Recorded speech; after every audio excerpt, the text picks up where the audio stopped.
আল্লাহ পাক সবকিছু জানা সত্ত্বেও ওই ফেরেশতাদেরকে প্রশ্ন করেন, ফেরেশতারা এই লোকগুলি এখানে বসে আছে কেন, তারা কি বলছে? ফেরেশতারা বলে, রব্বুল আলামিন তোমার এই বান্দাগুলি তোমার বিরাটত্ব, তোমার মহানত্ব বর্ণনা করছে, তোমার পবিত্রতা ঘোষণা করছে, তোমার শুকরিয়া আদায় করতেছে, জিকির আজগার করতেছে। আল্লাহ পাক প্রশ্ন করেন, ও ফেরেশতারা তারা কি আমাকে দেখেছে নাকি? ফেরেশতারা জবাব দেন, না রব্বুল আলামিন তোমাকে তারা দেখে নাই। আল্লাহ পাক বলেন, যদি আমারে তারা দেখতো তাহলে কি হতো? ফেরেশতারা বলেন, রব্বুল আলামিন তোমার বান্দাগুলি তোমাকে পাওয়ার জন্য আরো বেশি জিকির করতো, আরো বেশি ফিকির করতো, আরো বেশি প্রশংসা করতো, আরো বেশি তাসবিহ পড়তো। আল্লাহ পাক প্রশ্ন করেন, ও ফেরেশতারা আমার এই বান্দাগুলি আমার কাছে কি চায়? ফেরেশতারা বলে, রব্বুল আলামিন তোমার বান্দাগুলি তোমার কাছে জান্নাত কামনা করে, বেহেশত চায়। আল্লাহ পাক বলেন, ফেরেশতারা তারা কি আমার বেহেশত দেখেছে? ফেরেশতারা বলেন, আয় আল্লাহ তোমার জাতের কসম তারা তোমার জান্নাত দেখে নাই। আল্লাহ পাক প্রশ্ন করেন, যদি তা দেখতো তাহলে কি হতো? ফেরেশতারা বলে, রব্বুল আলামিন তাহলে ওই জান্নাত পাওয়ার জন্য তারা প্রতিযোগিতা করত। আল্লাহ পাক এরপরে প্রশ্ন করেন, ফেরেশতারা আমার এই বান্দাগুলি কিসের থেকে আমার কাছে আশ্রয় চায়, কান্দে কেন? ফেরেশতারা বলেন, রব্বুল আলামিন তোমার বান্দারা তোমার জাহান্নামের আগুন থেকে মুক্তি চায়। আল্লাহ পাক প্রশ্ন করেন, ও আমার ফেরেশতারা তারা কি আমার জাহান্নাম দেখেছে নাকি? ফেরেশতারা বলে, রব্বুল আলামিন তোমার জাতির কসম করে বলি ওরা তোমার জাহান্নাম দেখে নাই। আল্লাহ পাক বলেন, যদি তা দেখতো তাহলে কি হতো? ফেরেশতারা বলে, রব্বুল আলামিন তোমার জাহান্নাম দেখলে তারা এই জাহান্নাম থেকে বেশি করে ভাগত, এই জাহান্নাম থেকে পানা চাওয়ার জন্য, পরিত্রাণ পাওয়ার জন্য আরো বেশি করে কাঁদত। আল্লাহ পাক বলেন, ও আমার ফেরেশতারা আমার এই বান্দাগুলি আমাকে দেখে নাই, আমার বেহেশত দেখে নাই, আমার দোজখ দেখে নাই, না দেখে কোরআন হাদিসের কথা বিশ্বাস করে এভাবে কাঁদতেছে। তোমরা সাক্ষী থাকো ওই মজলিসে উপস্থিত সমস্ত লোকগুলিকে আমি রব্বুল আলামিন মাফ করে দিলাম। তোমরা সাক্ষী থাকো, সকলকে ক্ষমা করে দিলাম। একজন ফেরেশতা তখন দাঁড়াবেন, একজন ফেরেশতা দাঁড়িয়ে বলবে, আয় আল্লাহ তুমি সবাইকে মাফ করে দিলে ঠিক আছে, কিন্তু অমুক নাম নিয়ে বলবে, অমুক সে তো কোরআন শুনতে আসে না, সে তো জিকির করতে আসে নাই, সে তো জিকিরের মাহফিলের উদ্দেশ্যে, কোরআনের মাহফিলের উদ্দেশ্যে আসে নাই, সে আসতেছিল এমনি এমনি আসছিল নিজস্ব কাজে। কিছু লোক দাঁড়ানো আছে, বসে আছে দেখে সেও দাঁড়ায় গেল, তারও তুমি মাফ করলে। বুখারী শরীফের হাদিসের মধ্যে লেখা রয়েছে, নবীজি বলছেন, আল্লাহ রাব্বুল আলামিন সঙ্গে সঙ্গে ঘোষণা করেন, ফেরেশতারা শুনে রাখো এই মাহফিল সমূহে, আমার জিকিরের মাহফিলে, আমার কোরআনের মাহফিলে যারা আসে কোনদিন তারা হতভাগ্য হয় না, কোনদিন হতভাগ্য হয় না। যারাই আসে সকলকে ক্ষমা করে দেওয়া হয়। সুবহানাল্লাহ। কোরআনে কারীমের সে আযীম মাহফিলে আপনারা উপস্থিত হয়েছেন। এই কোরআনের প্রভাবে, এই কোরআনের বরকতে রাসূল করিম সাল্লাল্লাহু আলাইহি ওয়াসাল্লাম এমন এক সমাজ প্রতিষ্ঠা করেছিলেন যেই সমাজে চুরি ছিল না, ডাকাতি ছিল না, হত্যা ছিল না, ধর্ষণ ছিল না, সব বন্ধ হয়ে গিয়ে একটি সুখী, সমৃদ্ধশালী, ভীতিহীন, সন্ত্রাসমুক্ত একটি সুন্দর সমাজ বিনির্মাণে রাসূল করিম সাল্লাল্লাহু আলাইহি ওয়াসাল্লাম সক্ষম হয়েছিলেন এই কোরআনের কারণে। কিসের কারণে? সকলে বলেন কিসের কারণে?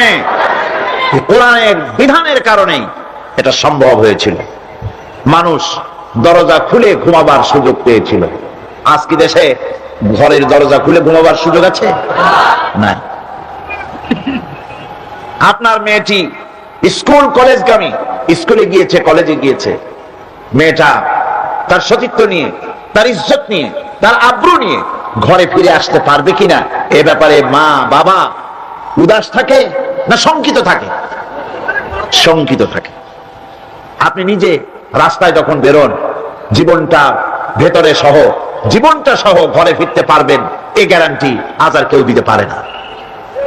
রাসূল করিম সাল্লাল্লাহু আলাইহি ওয়াসাল্লামের যুগে মানুষেরা দরজা খুলে ঘুমাবার সুযোগ পেত, চুরি ডাকাতি বন্ধ হয়েছে, শ্রমিক তার শ্রমের ন্যায্য পাওনা পেয়েছে, কৃষক তাদের উৎপাদিত পণ্যের সঠিক দাম পেয়েছে, নাগরিক বৃন্দ তাদের রক্ত এবং সম্পদের নিরাপত্তা লাভ করেছে। এ কথাগুলি কি গল্প না বাস্তব? গল্প না বাস্তব? এটি ছিল বাস্তব। রাসূল করিম সাল্লাল্লাহু আলাইহি ওয়াসাল্লাম করেছিলেন কোরআন দিয়ে, কারণ কোরআন হচ্ছে সংবিধান। কোরআন কি? সংবিধান। পৃথিবীর সবগুলি রাষ্ট্রে লিখিত অলিখিত সংবিধান আছে। আমাদের দেশেও একটা সংবিধান আছে, আছে না? আমাদের দেশের সংবিধানের বয়স কত?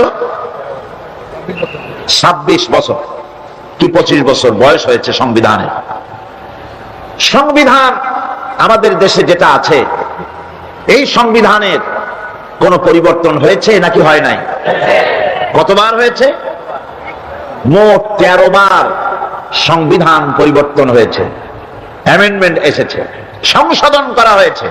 ভবিষ্যতে আর হবে না। জি হবে, অপেক্ষা থাকুন, ওয়েট এন্ড সি কতবার হয় তাই দেখুন। কিন্তু আল্লাহ পাকের সংবিধান, যার নাম কোরআন, এই সংবিধানের নাম কি? কোরআন। নাজিল হয়েছে কত বছর? 1400 বছর। কোরআনে কারীম অবতীর্ণ হলো পৃথিবীর বুকে। আজ পর্যন্ত কোরআনে কারীমের কোন অ্যামেন্ডমেন্ট আসে নাই। পৃথিবীর কোন মানুষ বলতে পারে নাই কোরআনের এই আইনটি বর্তমান যুগে চলতে পারে না, এটাকে পরিবর্তন করা হোক। আমি নতুন করে একটা সুন্দর বানাইছি, কোরআনের চাইতে ভালো, সেটারে ঢুকানো হোক। বলতে পেরেছে? ভবিষ্যতে পারবে? বাংলাদেশের সংবিধান পরিবর্তন হতে হতে, অ্যামেন্ডমেন্ট হতে হতে হয়তো এমন সময় আসতে পারে যে এর অরিজিনাল কি তা হারায় যাবে। নট আনলাইকলি, হতে পারে যে কোরআন হচ্ছে সবচাইতে মাজলুম কিতাব। আপনি বলুন যে কারো অসুখ হলো, ডাক্তার প্রেসক্রিপশন দিল, রোগী সেই প্রেসক্রিপশন বোতলের মধ্যে ভিজায় যদি খায়, রোগী যদি সেই প্রেসক্রিপশন মাদুলির মধ্যে ঢুকায়া গলায় ঝুলায় রাখে, এমন রোগী সম্পর্কে আপনার ফতোয়া কি হবে? কি বলবেন? বলবেন পাগলের মাথা খারাপ হয়েছে। তা না হলে প্রেসক্রিপশন বোতলে ভিজায় খায় মানুষে করছে কি? আল্লাহ রাব্বুল আলামিন কোরআনে কারীমকে দুনিয়ার মানুষের জন্য সংবিধান হিসাবে অবতীর্ণ করলেন, আর আমরা ব্যবহার করলাম কোরআনকে। পানির মধ্যে ভিজিয়ে ভিজিয়ে খেলাম, পান করলাম। কোরআনে কারীমকে মাদুলির ভিতরে ভরে গলার মধ্যে ঝুলিয়ে রাখলাম, চুমা খাইলাম, মাথায় লাগাইলাম। কোরআন পড়লাম না, বুঝলাম না, আমল করলাম না। এই কোরআন আল্লাহ রাব্বুল আলামিন তামাম পৃথিবীর মানুষের জন্য অবতীর্ণ করেছেন। হিন্দু, খ্রিস্টান, বৌদ্ধ, নাসারা কেউ বাদ নাই। পৃথিবীর যারা মানুষ তাদের সকলের জন্য হচ্ছে আল কোরআন। মানুষের তৈরি করা মতবাদ দিয়া যদি শান্তি হতো পৃথিবীতে, তাহলে পৃথিবীতে শান্তির প্রচেষ্টা কেউ কম করে নাই, গতকাল বলেছি। কিন্তু সব ব্যর্থ হয়েছে। সব কি হয়েছে? ব্যর্থ হয়ে গিয়েছে। সফল হতে হলে কোরআনের কাছে আসতে হবে, একথা বিশ্বাস করতে হবে। যারা ক্ষমতায় আছেন, যারা রাজনীতি করেন, সকলকেই একথা বিশ্বাস করতে হবে। মন গড়া আইন দিয়ে দেশ চলতে পারে না। যেমন আমার মন গড়া কোনো চিন্তা দিয়ে মাইক অপারেট করলে মাইক চলবে না। আমি যদি আমার চিন্তা অনুযায়ী এটারে লাগাই, আমি যদি মনে করি যে এতটুকু ছোট ছোট মাইক্রোফোন, এগুলা কি কথা টানতে পারবে নাকি? এর থেকে এগুলা বাদ দিয়া বড় বড় সুন্দরগুলো আনিয়ে বক্তার মুখের উপরে ধরো, আওয়াজ জোরে বের হবে। এরকম করলে হবে নাকি? উল্টা বক্তাটারে মারিয়ে ফেলবেন, তার বাঁচারও পথ থাকবে না। টেলিভিশন যদি খারাপ হয়, গাড়ি যদি খারাপ হয়, ওর এক্সপার্ট আছে, তার কাছে যেতে হবে। সে ভালো করার পদ্ধতি তার জানা আছে, ভালো করে দেবে। পৃথিবী তৈরি করেছেন আল্লাহ, মানব পুরি সৃষ্টি করেছেন আল্লাহ। চলবে কিভাবে? এইটা কোথাকার কোন কসিবুদ্ধি সলিবুদ্ধি, কেটা প্রেসিডেন্ট হইলো, কেটা প্রধানমন্ত্রী হইলো, কেটা কি হইলো না হইলো, আর তারা বললো এইভাবে চালাও, সেইভাবে চালাও। মানুষের মরণ ছাড়া বাঁচার কোনো পথ থাকবে না। দেশকে পরিচালিত করতে হলে শান্তিপূর্ণ উপায় যদি দেশ চালাতে কেউ চায়, তাহলে কোরআনের বিকল্প, রাসূলের বিধানের, আল্লাহর বিধানের বিকল্প বিশ্ববাসীর কাছে কিছুই নাই। আপনারা যদি আমাকে বলেন ইউরোপ আমেরিকায় অবস্থাটা কি? সেখানে তো কোরআনের আইন নাই, তাহলে সেই দেশ চলে কেমনে? সে দেশ চলে কেমনে? এই প্রশ্নটা আপনারা অবশ্যই আমাকে করার হক রাখেন। ব্রিটেন আমেরিকা কিভাবে চলে? সেখানে তো কোরআনের আইন চলে না। হ্যাঁ, আপনার প্রশ্ন সঠিক, কিন্তু জেনে রাখুন, আমি যদি পাল্টা প্রশ্ন করি, আপনারা বলেন তো পৃথিবীতে সবচাইতে পাগল কোথায় বেশি?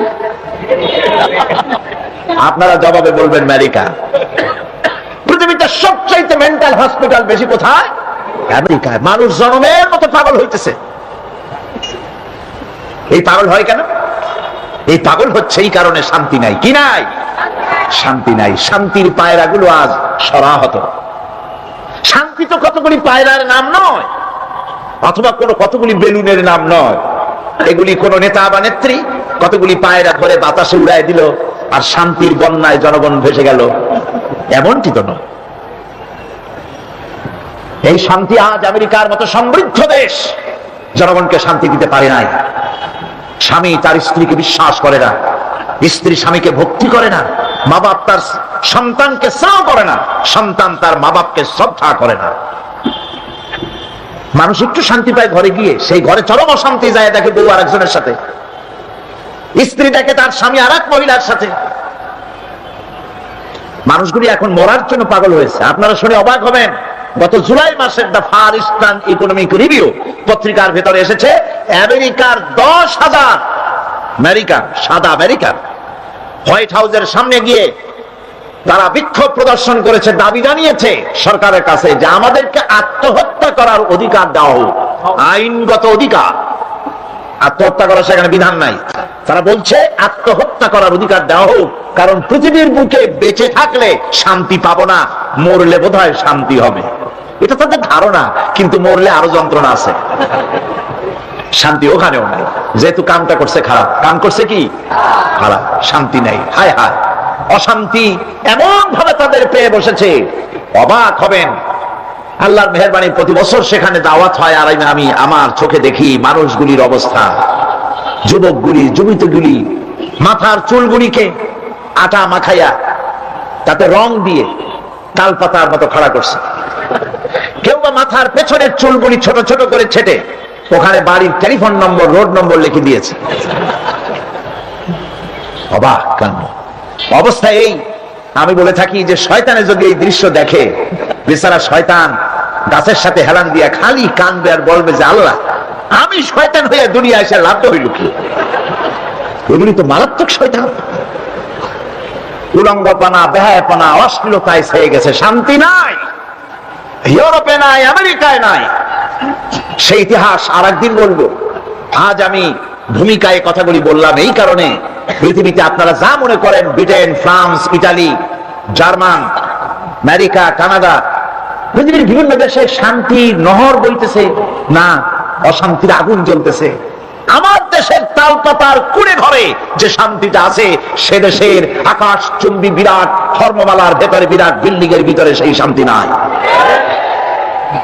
কারণ হচ্ছে মানুষ সৃষ্টি করেছেন আল্লাহ, তার আইন বাদ দিয়ে অন্য কোন পথে চললে শান্তি আসবে না।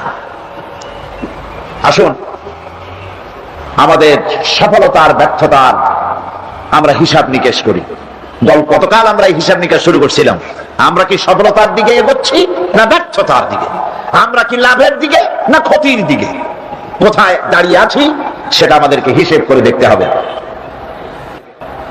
একজনের পানির একটা খালের পানি সেচতে ছিল মাছ ধরার জন্য। খালটা উত্তর এবং দক্ষিণ দিকে প্রবাহিত। উত্তর দিকের পানি বালতি ভরে ভরে দক্ষিণ দিকে ফেলতেছিল মাছ ধরার আশায়।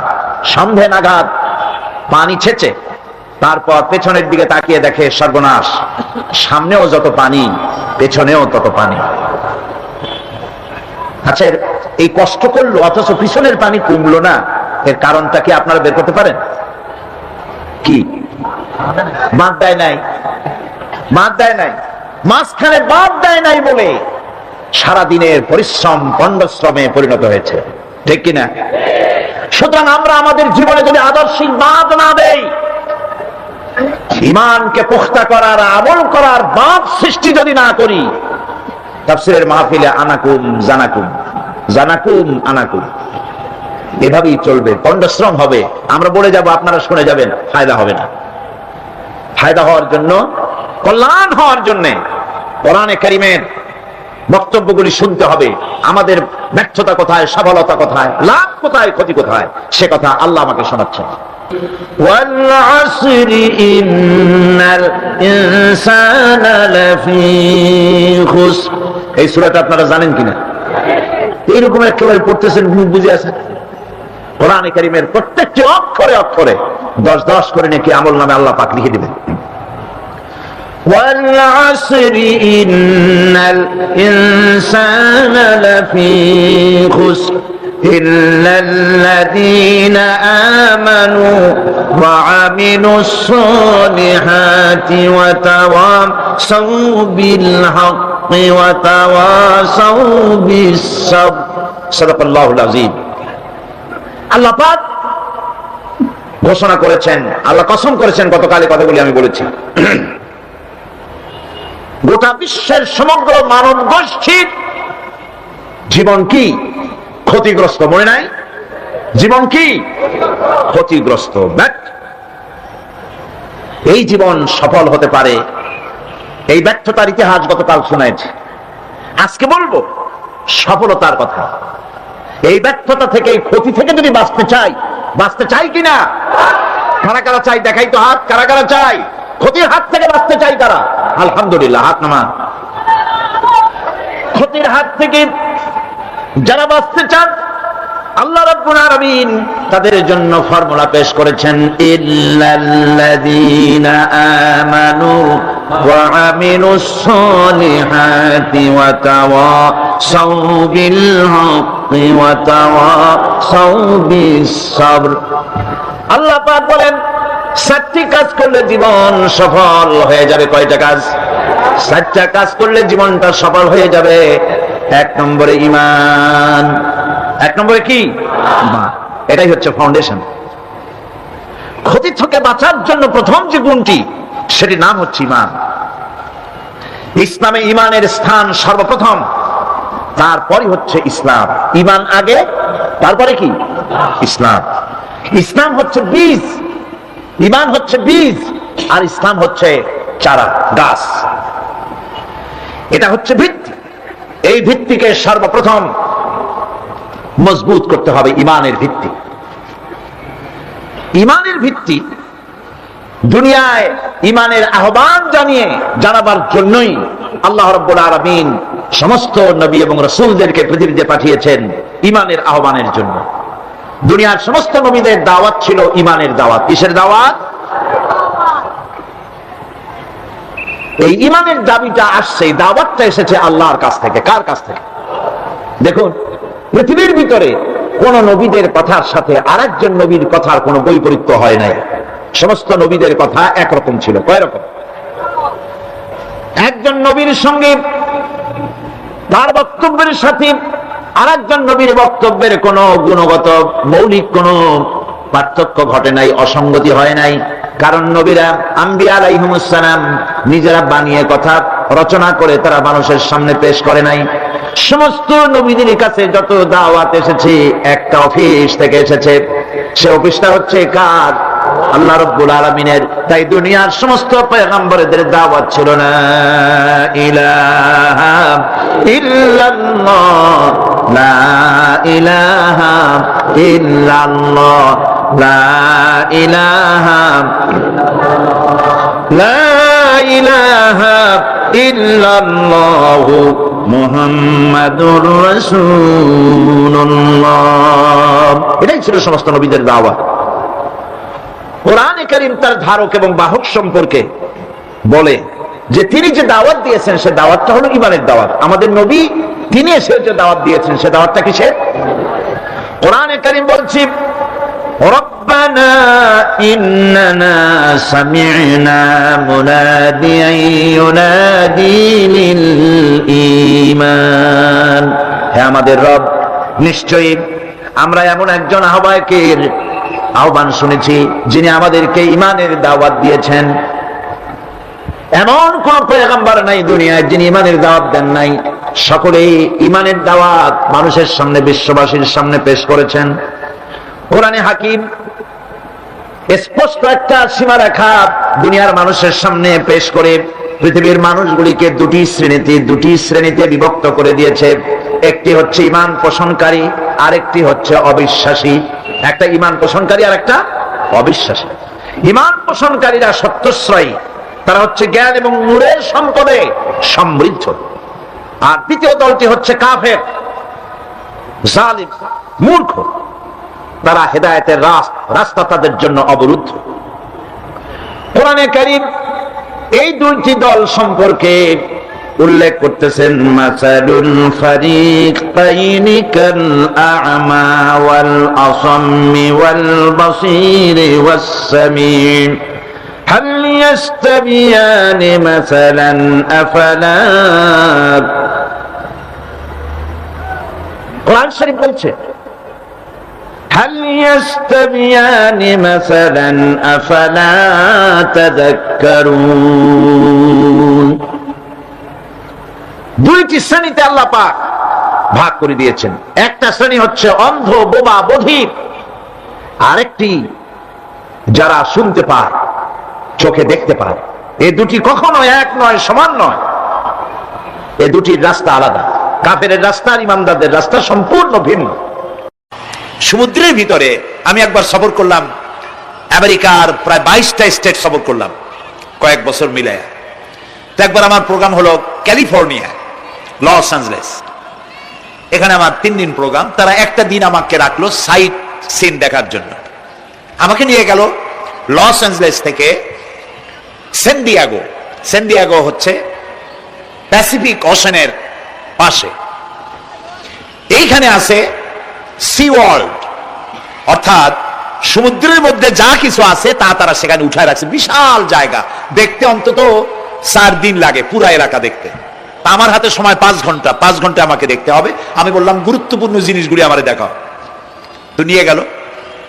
এই আপনাদের মাঠটা যত বড়, এরকম একটা বড় পুকুর। সেই পুকুরের মাঝখানে আছে একটা ওয়াল, আর ঠিক মাঝখানে আছে একটা মঞ্চ, আর 10,000 লোক বসতে পারে এরকম একটা গ্যালারি। ওরকম একটা গ্যালারিতে আমাকে বসালো টিকিট কাটায়া। ওখানে মাছের খেলা দেখানো হবে। যারা খেলা দেখাবে তারা হাতে তুড়ি দিল, সঙ্গে সঙ্গে 2টি মাছ ওই পাশ থেকে তারা ভিতরে বড় গেট আছে, সেই গেট দিয়ে এবারে চলে আসলো। আমি লক্ষ্য করলাম খেলা যারা দেখাবে তাদের মুখের কথা, বাঁশির আওয়াজ, হাতের ইঙ্গিত মাছে বোঝে। মাছটার বুকটা সাদা, একদম সাদা, আর পেছনের দিকটা কালো। যখন উঁচু হয় তখন মনে হয় কোন সৌদি প্রিন্স হবে। কালো কাপড় গায়ে দেয় সাদা জামার উপরে, ঠিক ওরকম মনে হয়। তো যারা খেলা দেখাবে তারা এইভাবে হাতে তালি দিল, মাছেও তার 2টি পাখা নিয়ে হাতে তালি দিল, ওয়েলকাম করলো দর্শকদেরকে। অনেকগুলি খেলা দেখালো এই মাছ। এক একটা খেলা দেখাইয়া যখন স্টেজের সামনে গিয়া মাছ হা করে, তখন বড় বড় বালতির ভিতরে ছোট ছোট মাছ আছে। এই মাছগুলি 2-3 বালতি তার মুখের মধ্যে ঢুকায় দেয়। আমার কাছে মনে হলো ওর গ্রাসটা এত বড় যে আমার মতো 12-14 জন বা 15-20 জন যদি ঢুকায়, তাহলে মাছে মনে করবে যে কোনো সেলাপুটি ঢুকছে। এর থেকে বেশি কিছু মনে করবে না। এত বড় মাছ, শ্যামু ফিশ বলা হয় ওটাকে। এরপরে দেখলাম তিমি মাছ, নীল জাতীয় তিমি, যে তিমিগুলি খুব কম পাওয়া যায় মহাসমুদ্রে এগুলি থাকে। এক একটা নীল তিমির ওজন 5,000 টন পর্যন্ত হতে পারে। এর যে বাচ্চা হয় সে বাচ্চার দুধ খায়। তিনি হচ্ছে স্তন্যপায়ী প্রাণী। যে বাচ্চা হইল যেদিন হয় সেদিন থেকেই বাচ্চার 50 থেকে 60 মণ দুধ লাগে। কে খাওয়ায়? সুবহানাল্লাহ। দুনিয়ার কোনো গভর্নমেন্ট খাওয়ায় না। দুনিয়ায় স্থলভাগে পিঁপড়া থেকে শুরু করে হাতি পর্যন্ত, ছোট্ট চেলা পোকা থেকে শুরু করে সাপ, বড় বড় পাইথন পর্যন্ত, টোনাটুনি পাখি থেকে শুরু করে ঈগল পর্যন্ত, নদীর ভিতরে চেলাপুটি থেকে শুরু করে তিমি মাছ পর্যন্ত অসংখ্য প্রাণী সকাল বেলায় খালি পেটে জঙ্গল থেকে, গর্তের মধ্য থেকে, বাসা থেকে, পানির মধ্য থেকে যার যার আস্তানা ছেড়ে আহারের অনুসন্ধানে শত সহস্র কোটি প্রাণী সব যার যার ক্ষুধার পেট নিয়ে বেরিয়ে যায়। আল্লাহ রাব্বুল আলামিন বলেন, সন্ধ্যা হতে না হতে সবগুলির পেট ভরাইয়া যার যার বাসায় আমি ভিড়াইয়া দেই। ইন্নাল্লাহা হুয়া রাজ্জাকু যুল কুওয়াতিল মাতিন। খেতে দেওয়ার মালিক কে? সেই আল্লাহর এই গুণকে, এই গুণাবলীকে বিশ্বাস করতে হবে। খেতে দেওয়ার মালিক তিনি কেবলমাত্র। সন্তান হয় না, দেওয়ার মালিক কে? বলেন জোরে। হাসাবার মালিক কে? কাঁদাবার মালিক কে? সুখ দেওয়ার মালিক কে? দুঃখ থেকে উদ্ধার করার মালিক কে? হায়াতের মালিক কে? মওতের মালিক কে? ফাআলুন লিমা ইউরিদ, যা খুশি তাই তিনি করতে পারেন। সুবহানাল্লাহ বলে। কোন? কাফ আর নুন, দুটি অক্ষর, যখন যা ইচ্ছে করে হয়ে যায়। আল্লাহর এই গুণকে বিশ্বাস করলে মানুষ শিরক থেকে বাঁচতে পারবে। মাজার মুখী হবে না মুসলমান, মসজিদ মুখী হবে তখন। আজ আমার মুসলমান একদিকে নামাজ পড়ে আর একদিকে মাজারের কাছে গিয়ে দুর্বল হয়ে যায়। আছে না? আছে কি না? মাজারগুলির কাছে গিয়ে সাহায্য কামনা করে। আমার নিজের চোখে দেখেছি মাজারে গিয়ে কিভাবে সেজদা দেয় কবরকে। বলেন নাউযুবিল্লাহ। আল্লাহ ছাড়া কাউকে রুকু সেজদা করা যায় না। যা চাবার আল্লাহর কাছে চাইতে হবে। ওয়াইজা সালতা ফাসআলিল্লাহ ওয়াইজা ইসতাআনতা ফাসতাইন বিল্লাহ। যা কিছু চাওয়ার আল্লাহর কাছে চাও, যা কিছু বলার আল্লাহকে বলো। সব কিছু করার মালিক তিনি। সুবহানাল্লাহ বলেন। এই জন্য মাজারের সাথে মুসলমানদের সম্পর্ক হবে না, মুসলমানদের সম্পর্ক হবে মসজিদের সাথে। কিসের সাথে? বলেন জোরে। আপনি কোন অসুবিধায় পড়েছেন, মাজলুম হয়েছেন, অত্যাচারিত হয়েছেন, চাকরির সমস্যা হয়েছে, ঘরে খাবার নাই, অসুখ বিসুখ হয়েছে, নানান ধরনের সমস্যায় পড়েছেন, কোনো মাজার নয়, কোনো পীর নয়, মসজিদের ভিতরে চলে যান, উজু করে মসজিদে ঢুকে 2 রাকাত কাজায়ে হাজাতের নামাজ পড়েন। রাসূলুল্লাহর উপরে যখনই বিপদ হতো তিনি নামাজে দাঁড়ায় যেতেন। সুবহানাল্লাহ বলো। আপনি কেন যাবেন একটা কবরের কাছে? আপনার সাহায্য কামনার জন্য কোনো পীর নয়, আপনার সাহায্যের জন্য কোনো কবর নয়। সাহায্য পাওয়ার জন্য কে? আল্লাহ চান আপনার ইমানটা খালেস হোক। আল্লাহ তাআলা এটা বরদাস্ত করতে পারেন না যে মানুষ কারো কাছে গিয়া আরেকজনের কাছে গিয়ে নতি স্বীকার করুক। আল্লাহ সহ্য করেন না। ইন্না শিরকা লাযুলমুন আযীম। শিরক হচ্ছে মস্ত জুলম, অত্যাচার। আল্লাহ সব থেকে অপছন্দ করেন কোন গুনাহ? বলেন শিরক। আল্লাহ সহ্যই করেন না। কেন করেন না? একটা যুক্তিতে আসে। যারা বিবাহ করেছেন তাদের স্ত্রী যদি স্বামীর সাথে যে ধরনের হাসি খুশি প্রেমের আদান প্রদান করে, স্বামী ছাড়া যদি আরেকজন পুরুষের সাথে এরকমের ভাব বিনিময় করে, ফোনে কথা বলে, প্রেম করে, খুব সুন্দর করে ভালোবাসা দিয়ে যদি চিঠি লেখে অন্য পুরুষের কাছে, অথবা প্রেম নিবেদন করে, তাহলে স্বামীদের অবস্থা কেমন হবে বলেন? এইটার জবাব দিতেও যদি দেরি হয় তো খুবই কুলক্ষণ। হ্যাঁ, ভয়ানক হবে, ভয়ানক হয়ে যাবে। নিজের চরিত্র যতই যা হোক, বউর চরিত্র ভালো চাই। আচ্ছা বলেন তো, স্ত্রী আপনার সঙ্গে যেভাবে প্রেমের হাসি হাসে, প্রেম নিবেদন করে, ওই রকম আরেকটা পুরুষের কাছে সাথে করলে আপনার সহ্য হয় না কেন? আপনি স্ত্রীর উপরে আপনার অধিকারটা কতখানি? কি জন্যে? আপনার স্ত্রীর যে হাসি, যে মিষ্টি হাসি, যা আপনার প্রাণ কেড়ে নেয়, ওই হাসিতে আপনার কোনো অবদান আছে? বলেন। তার যে টানা টানা চোখ, সুন্দর ভ্রু, মাথায় অনেক লম্বা চুল, শরীরটা সুন্দর, যৌবন, রূপ, এর ভিতরে আপনার কোনো অবদান আছে? হ্যাঁ আছে, একটু তো আছে। আপনি যে মুখ দিয়ে বউটা হাসে, সেই ঠোঁটে একটু লিপস্টিক লাগাইছেন। যে চোখের জন্য আপনি পাগল, সেই চোখে একটু কাজল লাগাইছেন। শরীরটাকে পেঁচাবার জন্য সুন্দর একটা শাড়ি কিনে দিয়েছেন। একটা শাড়ি দিয়ে, একটু লিপস্টিক কিনে দিয়ে, চুলের একটা ক্লিপ কিনে দিয়ে, একটা ভালো শাড়ি কিনে দিয়া স্ত্রীর উপরে যদি এত অধিকার আছে যে কোনদিন মৃত্যু পর্যন্ত কোন প্রেমের হাসি, ভালোবাসার আদান প্রদান আপনি ছাড়া আর কারো সাথে করতে পারবে না, এইটা যদি আপনার অধিকার এভাবে প্রতিষ্ঠিত হয়, তাহলে এই হাসি যিনি দিলেন, এই দাঁত, এই সুন্দর চোখ, এই রূপ, এই যৌবন যা আল্লাহ তাআলা দিলেন, তার সামনে কোনো পীর অথবা কবরের সামনে যদি হাত পাতে আল্লাহ বরদাস্ত করেন না। কথা কি বুঝে আসছে? কথা বুঝে আসছে? আলহামদুলিল্লাহ বলেন। আলহামদুলিল্লাহ। বুঝলেই আমাদের কষ্ট সার্থক। আলহামদুলিল্লাহ বলি। আমরা যেন আল্লাহরে চিনতে পারি, বুঝতে পারি। আমার বিশ্বাস করুন, কোরআন আমার সামনে, আল্লাহর কসম, কোন জীবিত পীর, কোন মৃত্যু পীর আমার ভাগ্যের ভালো বা মন্দ করার কোন অধিকার রাখে না। কোন পীর ফু দিয়ে আমার ভাগ্যকে ভালো বানাই দিতে পারবে না, এবং আমার একটা চুলও বাঁকাও করতে পারবে না। খাইরিহি ওয়া শাররিহি মিনাল্লাহি তাআলা, আমার ভালো আমার মন্দ করার একমাত্র মালিককে। এক আঙ্গুল আকাশের দিকে উঁচু করে চিৎকার দিয়ে বলুন কে? আবার বলেন। হাত নামান। আল্লাহ কবুল করুন, বলেন আমিন। আমার এই বক্তব্য দিয়ে আমি কোন পীরকে অমর্যাদা করছি না। পীর সাহেবদের কাছে পীর কোন শরীয়তের শব্দ নয়। কোরআন এবং হাদিসে কোথাও পীর বলে কোন শব্দ নাই। এটি ফার্সি শব্দ। এই শব্দের অর্থ হলো বৃদ্ধ। তো পীর যদি বৃদ্ধ হয় ভালো কথা, তিনি যদি আলেম হন আরো ভালো কথা। কিন্তু বাপ পীর ছিল, উনিও সেই সুবাদে পীর।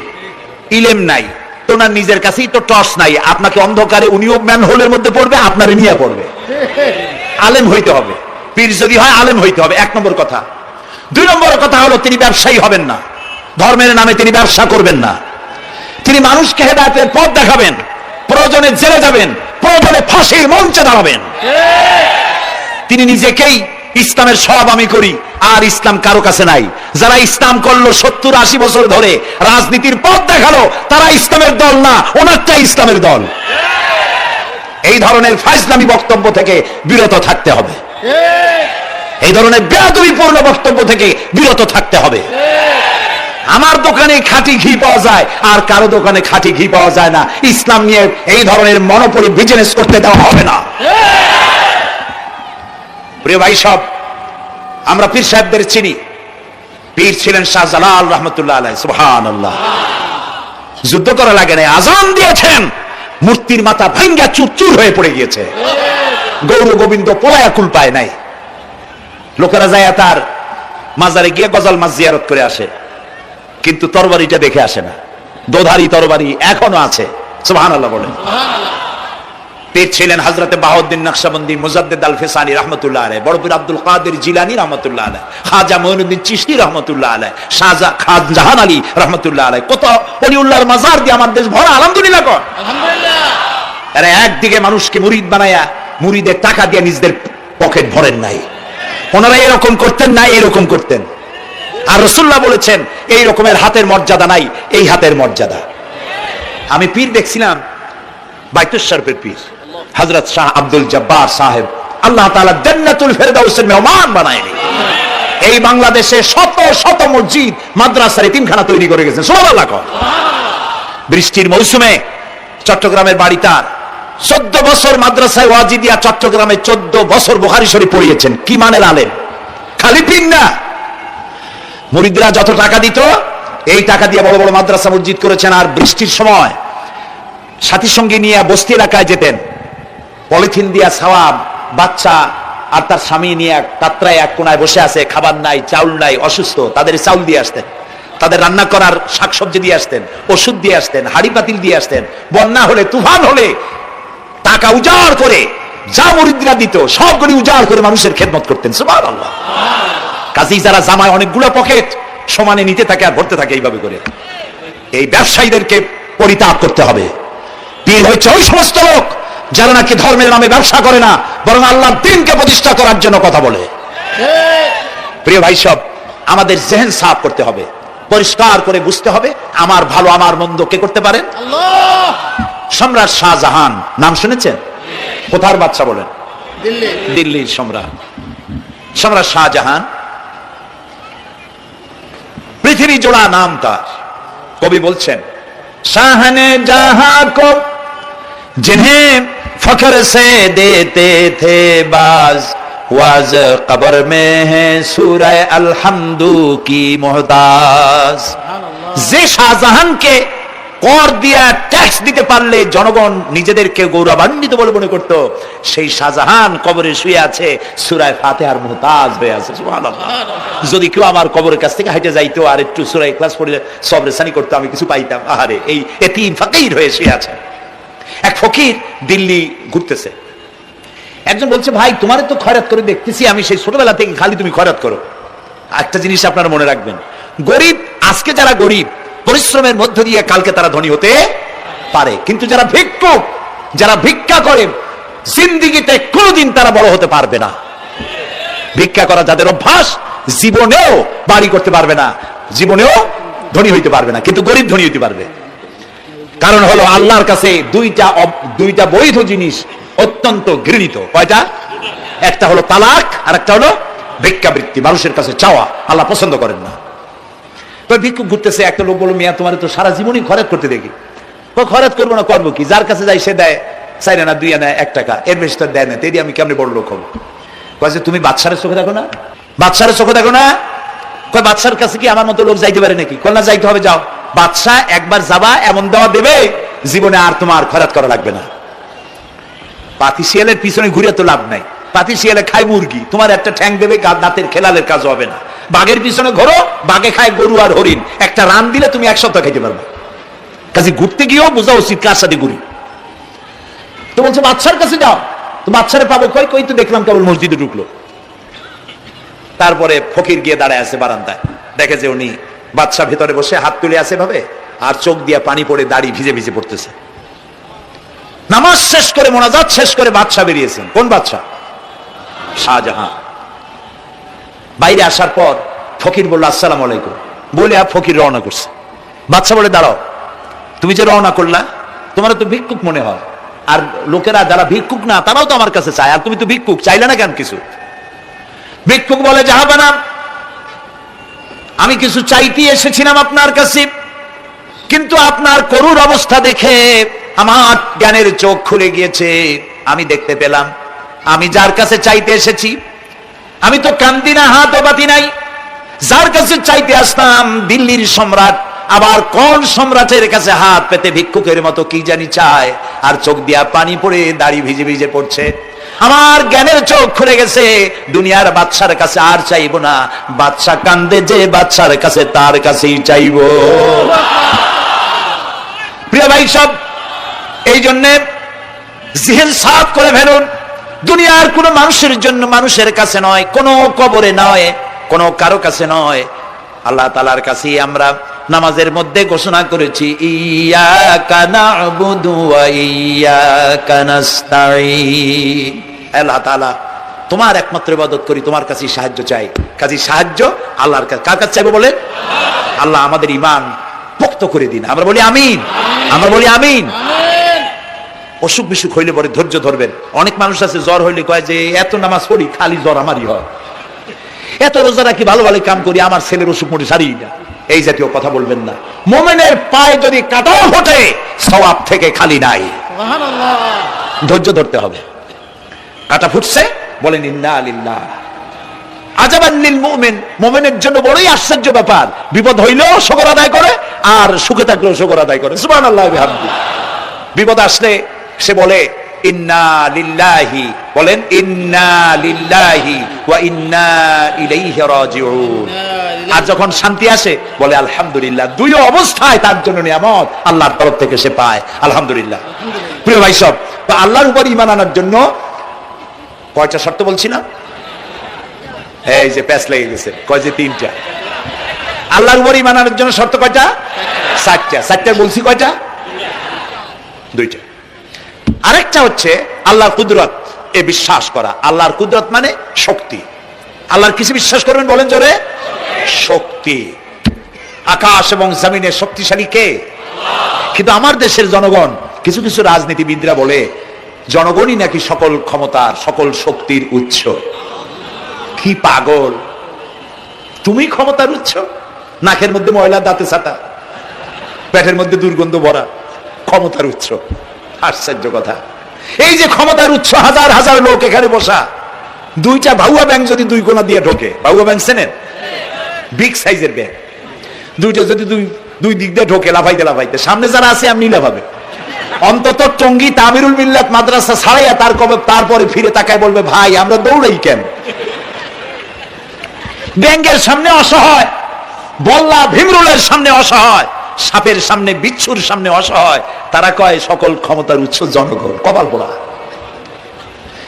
ক্ষমতার উৎস জনগণ নয়, এটা কোরআনের সাথে কন্ট্রাডিকশন হয়। এ কথায় আল্লাহ বলেছেন আন্নাল কুওয়াতা লিল্লাহি জামিয়া। সকল ক্ষমতার উচ্চকে চিল্লায় বলো। ক্ষমতা কি দেখছেন? মাত্র 1.5 মিনিট। কয় মিনিট? মাত্র 1.5 মিনিট। আল্লাহ বলেছেন কোন, সাথে সাথে তামিলনাড়ু, মালয়েশিয়া, ইন্দোনেশিয়া, থাইল্যান্ড, মালদ্বীপ, শ্রীলঙ্কা 2 লক্ষ লোক শেষ, 1 লক্ষের খোঁজ নাই। সমুদ্রের পানি 33 ফিট উঁচু হয়ে এসছে। সুবহানাল্লাহ দিচ্ছে না? বিজ্ঞানীরা বলেছেন ভারত মহাসাগরের তলদেশে ফাটল ধরেছে, ওর কয়েক কিলোমিটার নিচে ভূমিকম্পের উৎপত্তি হয়েছে। ভারত মহাসাগরের পানি 3 হাত না 4 হাত, কত কিলোমিটার আল্লাহ জানে। এই কয়েক কিলোমিটার নিচে যে মাটি, সেই মাটিরও কয়েক কিলোমিটার নিচে ভূমিকম্পের উৎপত্তি। এখান থেকে ভূমির কম্পন হয়েছে, সেই ভূমিকম্পে সমস্ত মহাসাগরের মধ্যে, ভারত মহাসাগরের মধ্যে জলকম্পন শুরু হয়েছে। পানির কম্পন, মাটির কম্পন একসাথে। 33 ফিট উঁচা, মানে 4 তলা বিল্ডিং এর মতো উঁচু হয়ে আসছে পানি। 4 তলা পরিমাণ উঁচু হয়ে পানি চলে আসছে। বাড়ি গাড়ি সব কিছু খড় কুটার ন্যায় সব উড়িয়ে দিয়েছে। এগুলোরে কপাল পোড়া নাস্তিক যেগুলি, তারা বলে প্রাকৃতিক দুর্যোগ। ওর বাপের মাথা। আচ্ছা, প্রাকৃতিক দুর্যোগ, প্রকৃতি কি? কোন জন্তুর নাম? প্রকৃতি কোন জন্তু, জানোয়ারের নাম? প্রকৃতি নিজে চলে না কেউ তাকে চালায়? কে চালায়? কপাল পোড়ারা তা বুঝে না। বিশ্ববিদ্যালয়ের শিক্ষক হয়েছে তো, আল্লাহ দিয়ে আসি কোথায়? তবে সব খারাপ না, ভালো আছে আলহামদুলিল্লাহ। কিছু আছে কপাল পোড়া। বিশেষ করে শান্তিনিকেতনে যারা পড়াশোনা করে আসে, সাহিত্য চর্চা করে, এই সাহিত্য চর্চা করতে করতে এক পর্যায়ে কপাল পুড়ে যায়। আল্লাহরে চিনতে পারে না, সব চেনে আল্লাহরে চেনে না। আল্লাহ এখন চিনাইতেছে ভালো করিয়া। প্রিয় ভাই, সব কমে আদ, কমে সামুদ, এগুলিকে আল্লাহ তারা ধ্বংস করেছেন। কিয়ামতের আগে এই যে 7টা আকাশ, এই আকাশ সম্পর্কে অবিশ্বাসীরা তারা বলেছে আকাশ বলতে কিছুই নেই, এটা নাকি অনেক দূরে, তাই নীলা নীলে দেখা যায়। কি কপাল পোড়া, চিন্তা করে, নীলা নীলা দেখা যায়। এই আকাশ মহাশূন্য। এই আকাশগুলি, আকাশ কয়টা? কয়টা স্তর? 7টা। এগুলি কাতাইয়ে সিজিল্লিল কুতুব। কোরআনে কারিমে আল্লাহ তাআলা বলেছেন কিতাবের পৃষ্ঠার মতো কিয়ামতের আগে একটার পর একটা ঠাস ঠাস করে পড়বে, ভেঙে চুরমার হয়ে যাবে। ওয়াইদাল বিহারু ফুজ্জিরাত। আল্লাহ তাআলা বলছেন ইদাস সামাউ ফাতারাত ওয়াইদাল কাওয়াকিবু ইনতাসারাত ওয়াইদাল বিহারু ফুজ্জিরাত। আকাশের তারকাসমূহ বিক্ষিপ্ত হয়ে পড়বে। অসংখ্য তারকারাজি, বিশাল বিশাল তারকা বিক্ষিপ্ত হয়ে পড়বে। চন্দ্র সূর্য একটার সাথে আরেকটা ধাক্কা লেগে চাঁদ আর সূর্য আলো হারিয়ে ফেলবে, একাকার হয়ে যাবে। পাহাড়গুলো উঁচু করে আল্লাহ তাআলা জমিনের উপরে আছাড় মারবেন, কালিহিনিল মানফুস, তুলার মতো উড়ে চলে যাবে। সুবহানাল্লাহ বলবে না? কত বড় শক্তি আল্লাহ পাকের। ওয়াইদাল বিহারু ফুজ্জিরাত, সমুদ্র সমূহ বিদীর্ণ হয়ে যাবে। সমুদ্রে যত পানি আছে সমস্ত পানিগুলি নিঃশ্বসিত হয়ে যাবে মাটির তলায়, এবং সেখানে অগ্নুৎপত্তি হবে। কোরআনে কারিমে আল্লাহ বলে দিয়েছেন গোটা সমুদ্রগুলিতে আগুন জ্বলতে থাকবে। এগুলি কিয়ামতের আলামত। আল্লাহ পাকের অফুরন্ত মেহেরবানি। এই যে কানের কাছ দিয়ে গুলিটা চলে গেছে, কানে লাগে নাই, বাড়ির কাছ থেকে কিয়ামত হয়ে গেল, বাংলাদেশে আল্লাহ বাঁচাই দিলেন। সুবহানাল্লাহ বলো, আলহামদুলিল্লাহ বলেন। আমাদের প্রতিবেশী দেশগুলিতে যেভাবে আঘাত লাগছে, ওর 1000 ভাগের 1 ভাগের আঘাত কয়েক সেকেন্ড যদি বাংলাদেশে হতো, আমাদের সব অপরিকল্পিত শহর, রাজুক পারমিশন দিয়েছে 3 তলার, করা হয়েছে 7 তলা। এইভাবে অপরিকল্পিত যত বিল্ডিং আছে এগুলি পচা সিমেন্ট দিয়ে, পচা ইট দিয়ে তৈরি করা হয়েছে। 2-3 সেকেন্ডের ভূমিকম্প যথেষ্ট এই শহর লন্ডভন্ড করে দেওয়ার। অসংখ্য মানুষ মারা যাবে, অসংখ্য বাড়িঘর শেষ হয়ে যাবে। এদেরকে রেস্কিউ করার মতো মডার্ন ইকুইপমেন্টস গভর্নমেন্টের কাছে নাই। এই জন্য আল্লাহর কাছে সেজদা দিয়া গুনার তওবা করতে হবে, আল্লাহ আমাদের মাফ করে দাও, আমার এই গরিব দেশটাকে কিয়ামত পর্যন্ত এই গজব থেকে বাঁচাও। প্রিয় ভাই সব, আল্লাহ তাআলার ক্ষমতার ওয়াজ আমি আজ করতে পারবো না, অনেক লম্বা হয়ে যাবে, কারণ আমাকে 3টা পুঁজির কথা তো কমসে কম বলতেই হবে, অল্প করে হলেও। শুনবেন তো? আল্লাহ তৌফিক দিক, বলেন আমিন। আল্লাহ তাআলার ক্ষমতায় বিশ্বাস করা, তার প্রচন্ড ক্ষমতা, যা খুশি তাই বলেন করতে পারেন। মরাকে জিন্দা, জিন্দাকে মারতে পারেন, মরুভূমিতে ফুল ফুটাতে পারেন, সুবহানাল্লাহ, যা খুশি তাই করতে পারেন। এই শক্তি সহকারে আল্লাহকে বিশ্বাস করতে হবে। চতুর্থ নম্বরে আল্লাহর হুকুম এবং হাকাম, আদেশ নিষেধ। আমি আল্লাহরে বিশ্বাস করি, এই কথার কোনো দাম নাই যদি তার আদেশ না মানি, এই কথার কোনো দাম নাই যদি তার নিষেধকে আমি আমার জীবনে প্রত্যাহার না করে চলতে পারি। মুসলমান বলে দাবি করার কোনো মূল্য নাই। একদিকে নামাজ পড়ি, আর একদিকে ওজনে কম দেয়, খাদ্যে ভেজাল দেয়, বেপরদা করি, মিথ্যা কথা বলা হয়, ওজনে কম দেয়, খাদ্যে ভেজাল দেয়, জমিনের আইল ঠালে আমানতের খেয়ানত করে, আল্লাহর হুকুম মানা হলো না, রসুলের আদেশ মানা হলো না। আল্লাহর উপর ঈমান আনার জন্য চতুর্থ শর্ত হচ্ছে আল্লাহ যা বলেছেন মাথা নত করে মেনে নিতে হবে, বলতে হবে সামি'না ওয়া আতা'না। বলেন সামি'না ওয়া আতা'না, শুনলাম আর মেনে নিলাম। বলেন তো জোরে, শুনলাম আর মেনে নিলাম। সুবহানাল্লাহ বলেন। মুমিনেরা এই প্রশ্নই করবে না মদ হারাম কেন, মুমিনেরা এই প্রশ্নই করবে না জুয়া হারাম কেন, মুমিনেরা এই প্রশ্নই করবে না জিনা হারাম কেন। একটাই জবাব, মদ হারাম কেন? আল্লাহ হারাম করেছেন তাই হারাম। জিনা হারাম কেন? আমার আল্লাহ হারাম করেছেন তাই হারাম। জুয়া হারাম কেন? আমার আল্লাহ হারাম করেছেন তাই হারাম। কোন যুক্তি নাই। যুক্তির, আল্লাহর নিষিদ্ধ জিনিসে যুক্তি তালাশ করে কেবলমাত্র শয়তান। আল্লাহর আদেশ নিষেধে যুক্তি তালাশ করে কে? শয়তান। মুমিনের কাজ হলো সামি'না, বলেন, ওয়া আতা'না, শুনলাম আর মানলাম, বাস, শেষ কথা, খালাস। এই গেল, চারটি শর্ত পুরো হয়ে গেল। এই চারটি শর্ত যদি পূরণ করতে পারি তাহলে আল্লাহরে বিশ্বাস করছি এটা প্রমাণিত হবে, এটা জাস্টিফাই হবে, এটা সত্যতা প্রমাণ হবে যদি আল্লাহর হুকুম মতো। এক নম্বরে হলো, আমি আবার কথাটা প্যাকেট করে দিই যাতে করে আপনারা বাড়ি নিয়ে যাইতে পারেন। আল্লাহর উপরে ঈমান এনেছি, এই কথাটাকে কমপ্লিট করার জন্য শর্ত কয়টা? চারটা। এক নম্বরে আল্লাহর অস্তিত্বে বিশ্বাস, বলেন আল্লাহর অস্তিত্বে বিশ্বাস। দুই নম্বরে আল্লাহর গুণাবলীতে বিশ্বাস। তিন নম্বরে আল্লাহর ক্ষমতায় বিশ্বাস। চার নম্বরে আল্লাহর আদেশ এবং নিষেধে বিশ্বাস, মান্য করে চলা। আল্লাহ যেন এই তৌফিক আমাদের দেয়, বলেন আমিন। আল্লাহ রাব্বুল আলামিন দুনিয়ায় শান্তি, আখিরাতে জাহান্নাম থেকে মুক্তি দেওয়ার জন্য আল্লাহ পাক আমাদেরকে একটা ব্যবসার কথা বলেছেন। ওই ব্যবসায় পুঁজি কয়টা? বলেন। তিনটা পুঁজি। বলছি কয়টা? দেখেন যে কেমনি প্যাঁচ লাগে। বলছি মাত্র একটা, সে একটা ডাল বাইর করছি চারটা। এবার আসেন মূল পয়েন্টে।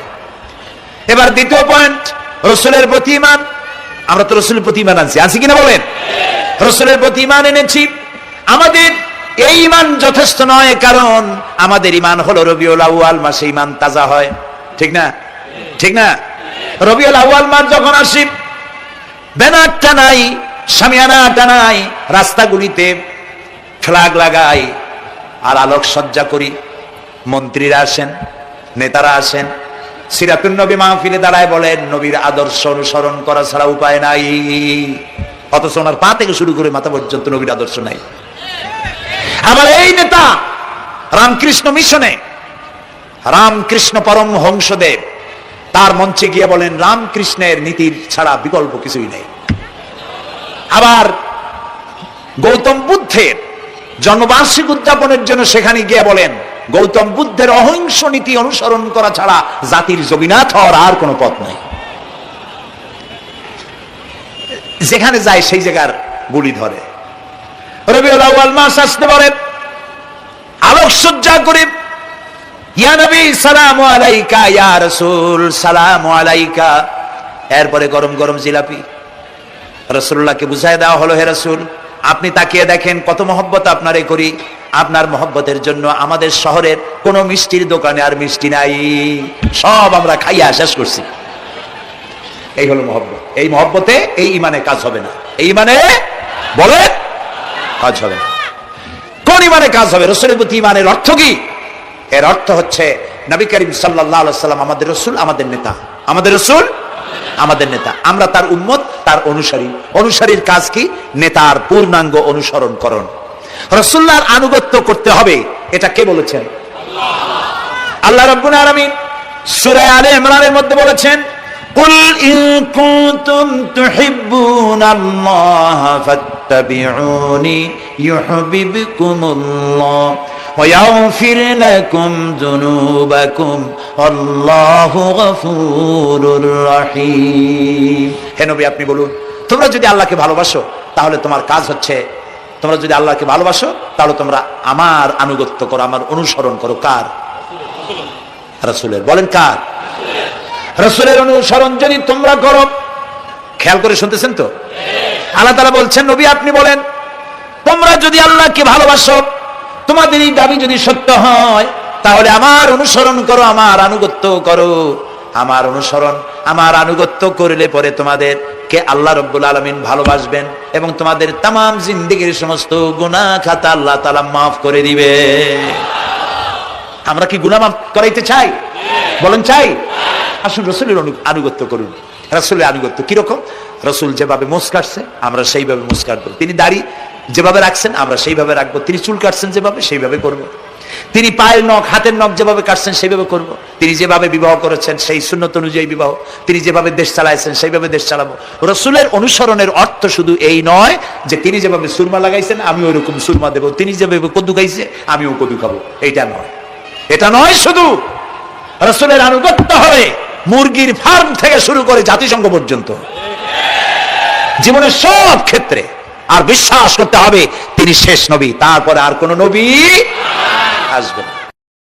আল্লাহ রাব্বুল আলামিন সূরা আহজাবের মধ্যে বলেছেন, মা কানা মুহাম্মাদুন আবা আহাদিম মির রিজালিকুম ওয়ালাকির রাসূলুল্লাহি ওয়া খাতামান নাবিয়্যিন।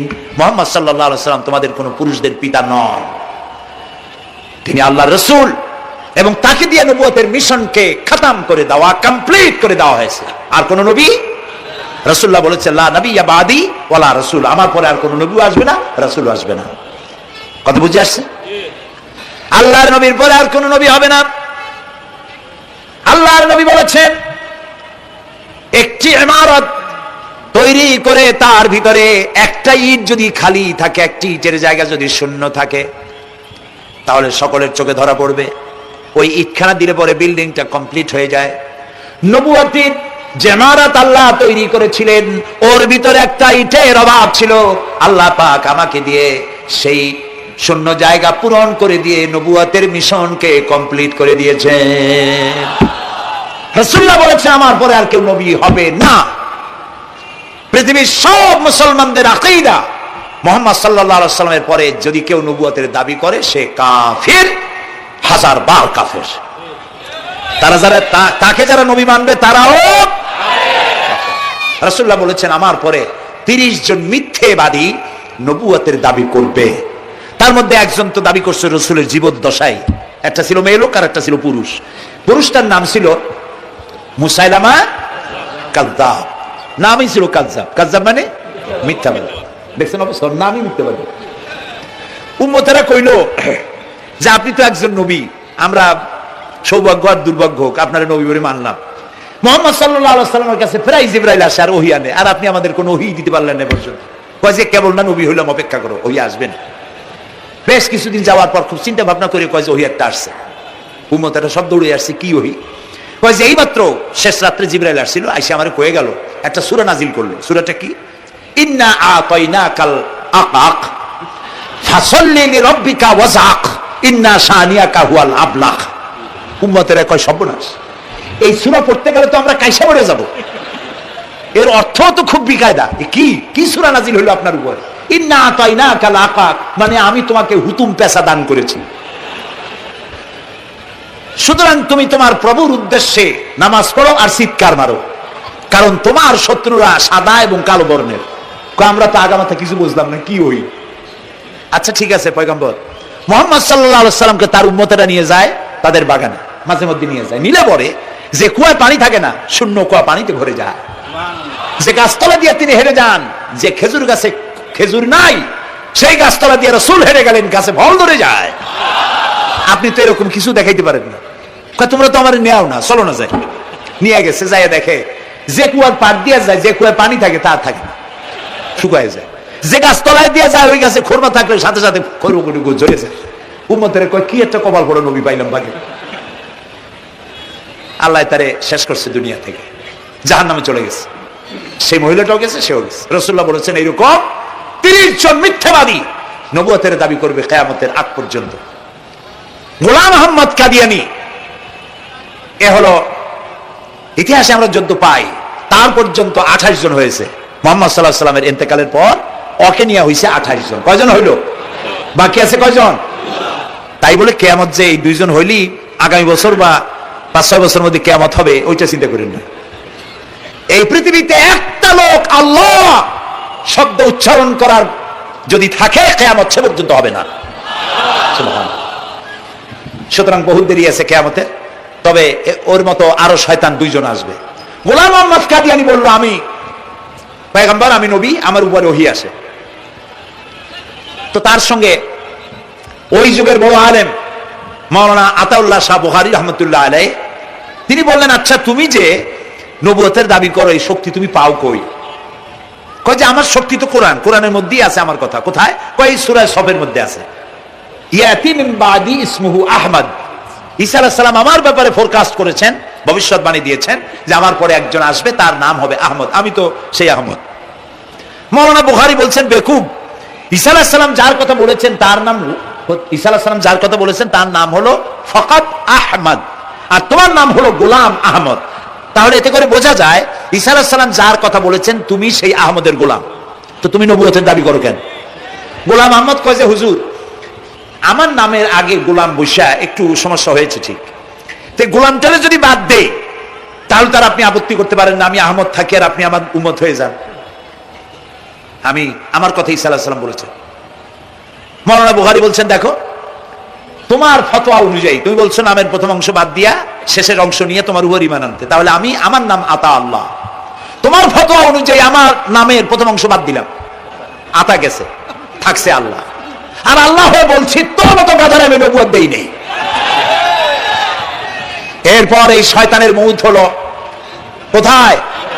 বলেন কোথায়? পায়খানার ভিতরে। এই কাদিয়ানীরা, গোলাম আহমদ কাদিয়ানী কাফের, ওরে যারা নবী বলে মানে তারাও কাফের। প্রিয় ভাই সব, পৃথিবীর 48টি মুসলিম দেশ কাদিয়ানীদেরকে নন মুসলিম মাইনরিটি হিসেবে ঘোষণা দিয়েছে রাষ্ট্রীয়ভাবে। সৌদি গভর্নমেন্ট আইন পাশ করেছে কিয়ামত পর্যন্ত কাদিয়ানীরা মক্কা মদিনায় প্রবেশ করতে পারবে না। বিগত 100 বছরের ভিতরে কোন কাদিয়ানী মক্কা মদিনায় ঢুকতে পারে নাই। আজকে বাংলাদেশে খতমে নবুয়তের আন্দোলন নতুন কিছু নয়, দীর্ঘদিন থেকে উপমহাদেশে খতমে নবুয়তের আন্দোলন চলছে। এই আন্দোলন চলবে যতদিন পর্যন্ত সরকারের পক্ষ থেকে তাদেরকে নন মুসলিম মাইনরিটি ঘোষণা না করা হচ্ছে, আন্দোলন চলবেই। এদের লাশ রাস্তায় ফেলাই দিবা আর 14 কোটি মুসলমান তাকিয়ে তাকিয়ে দেখবে, তা বিশ্বাস করো না। খতমে নবুয়তের আন্দোলন যারা করেন এই জাতির 14 কোটি মুসলমানের সমর্থন তাদের পেছনে রয়েছে।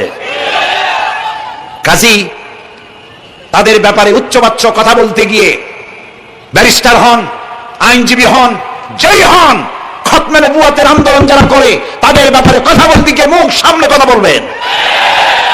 এদেশের মানুষ শহীদ হয়ে যাবে, কাদিয়ানীদেরকে বরদাস্ত করবে না। আমাদের দেশে হিন্দু, থামুন, আমাদের দেশে হিন্দু, খ্রিস্টান, বৌদ্ধ আমাদের দেশের নাগরিক অধিকার ভোগ করে না? আমাদের সমান নাগরিক অধিকার তারা ভোগ করে।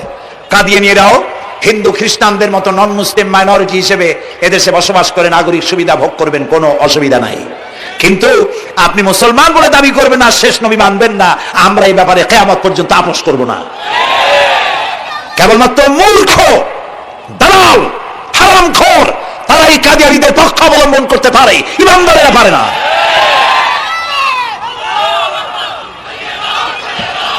কাদিয়ানীরা যে সব মসজিদ তৈরি করে এগুলি মসজিদ নয়, এগুলি উপাসনালয়। হিন্দুদের মন্দিরকে যেভাবে আমরা সম্মান করি ওদের উপাসনালয়কে সম্মান করি।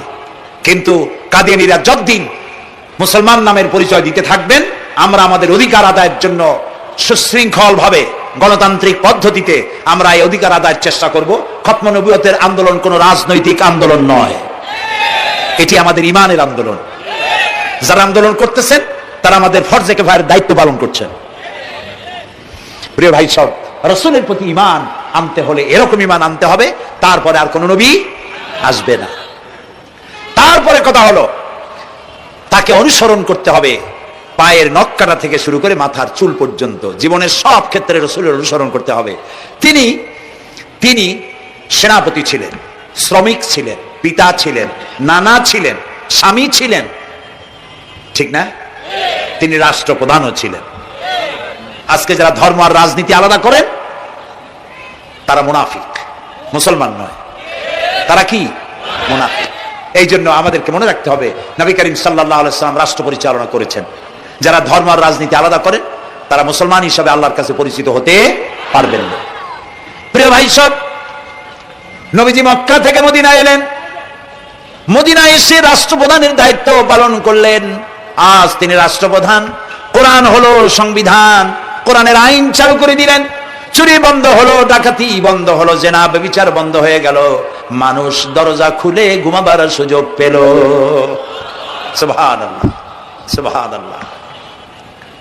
নবী করিম সাল্লাল্লাহু আলাইহি ওয়াসাল্লাম একটি সুন্দর সুখী সমাজ পৃথিবীতে চালু করে গেলেন। আজ আমাদের ভাগ্য যদি খুলতে হয়, রাসূলের অনুসরণ করি আমাদেরকে রাষ্ট্র পরিচালনা করতে হবে। ইসলাম সন্ত্রাসকে প্রশ্রয় দেয় না, ঠিক না ভাই? আমাদেরকে যারা সন্ত্রাসী বলে ওরাই তো সন্ত্রাসের দাদা, ওরা সন্ত্রাসের জন্মদাতা। আমাদেরকে সন্ত্রাসী বলো? আমি আমেরিকায় বক্তব্য করেছি, লন্ডনে বক্তব্য করেছি, আমি তাদেরকে বলছি তোমরা আমাদেরকে সন্ত্রাসী বলো, আমাদের দেশে যাইয়া দেখো, তোমাদের এখানে সমস্ত সুপার মার্কেটগুলি সব বন্ধ হয়ে যায় বেলা 4টায়, কোনো মার্কেট খোলা থাকে না। কেন খোলো না? তোমরা সিকিউরিটি দিতে পারবে না বলে খোলো না। চুরি হবে, ডাকাতি হবে, লুটপাট হবে, এই জন্য বিকেলই সব বন্ধ হয়ে যায়, রাতে কোনো দোকান খোলা থাকে না। যাও তো আমাদের দেশে, আমাদের তো সন্ত্রাসী বলো, গরিব দেশ। আমাদের দেশে বাবুরহাটে, নরসিংদীর কাছে বাবুরহাট, যেটাকে এই দেশের ম্যানচেস্টার বলা হয়, সারা রাত কোটি কোটি শত কোটি টাকার কাপড় চোপড় বেচা কিনা হয়, পুলিশের গন্ধ খুঁজে পাওয়া যায় না, সারা রাত বেচা কিনা হয়। গ্রামের বাজার গলি যায় দেখেন আমাদের দেশে, যশোরে, খুলনায়, উত্তরবঙ্গে রাত 2টা 2:30 পর্যন্ত বেচা কিনা হয়, ঠিক না? এই যে আমাদের দেশে আল্লাহর মেহেরবানি, এবারে যে ঈদের সময় ঈদ আর পূজা একসাথে হইল, মুসলমান মেয়েরা, হিন্দু মেয়েরা সোনা দানা গলায় পরিয়া, হাতে পরিয়া, তারপরে বাজার ঘাট ঈদের কেনাকাটা, পূজার কেনাকাটা করছে, কোনো অসুবিধা হয় নাই, ঠিক না? আল্লাহর মেহেরবানি, র‍্যাবে জি যা করার করছে। মক্কা শরীফে, মদিনা শরীফে দেখলাম লোকেরা হাত তুলে, বাংলাদেশি লোকেরা ওখানে যারা আছে, র‍্যাবের জন্য দোয়া করছে, আল্লাহ র‍্যাবের প্রতি তুমি রহমত নাজিল করো, আল্লাহ রহম করুন কোন। আমি দেশের যতটা অসুবিধা হয়েছিল তার থেকে অনেক গুণ জ্ঞান হয়ে গেছে, আলহামদুলিল্লাহ, আলহামদুলিল্লাহ। প্রিয় ভাই সব, এই যে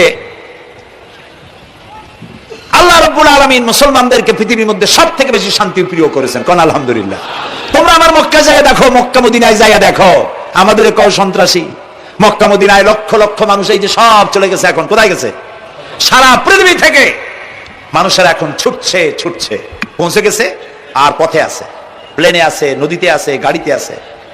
সুবহানাল্লাহ, লক্ষ লক্ষ মানুষ চলে গেছে, সবার একই ড্রেস, একই গন্তব্য, একই স্লোগান, লাব্বাইক আল্লাহুম্মা লাব্বাইক।